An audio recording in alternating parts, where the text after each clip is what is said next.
So, ito yung way para makita mo kung finish ka na sa pagla-live. So, merong time limit dito yung sa taas. Yung label H, 60 minutes yan. Akin yan ha, hindi yan sa'yo. So, makikita mo yung may 5,000 per hour. So, patapusin mo lang yan. Tapos, makikita mo pag puno na. Ibig sabihin, tapos ka na.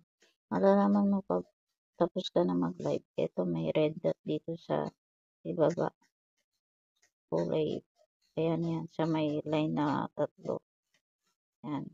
Tapos, pag open mo yan, lalabas yung message yan. Tapos, yan sa reward. Mag-message sila sa'yo kapag tapos ka na mag-live. Mag-live. Yan. Ayan o. Automatic. May message yan. Yan. Yan o. Congratulations for completing daily live duration 60 minutes. The reward points 5,000. Go to the task center to get it.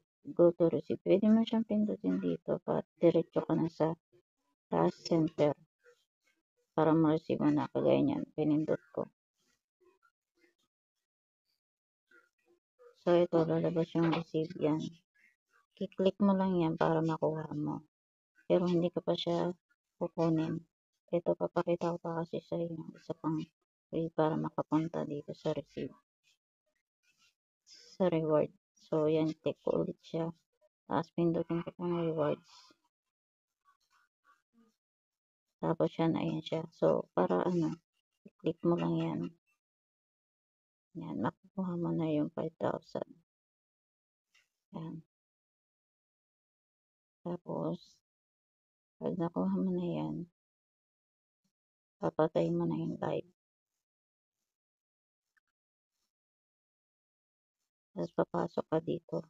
Ayan, ayan na yun. Pumasok na siya. Naging points na siya. Hello guys, I hope you learned in my live tutorial in Popo. Thank you for watching. Andito yung alaga ko. Natawa ng tawa.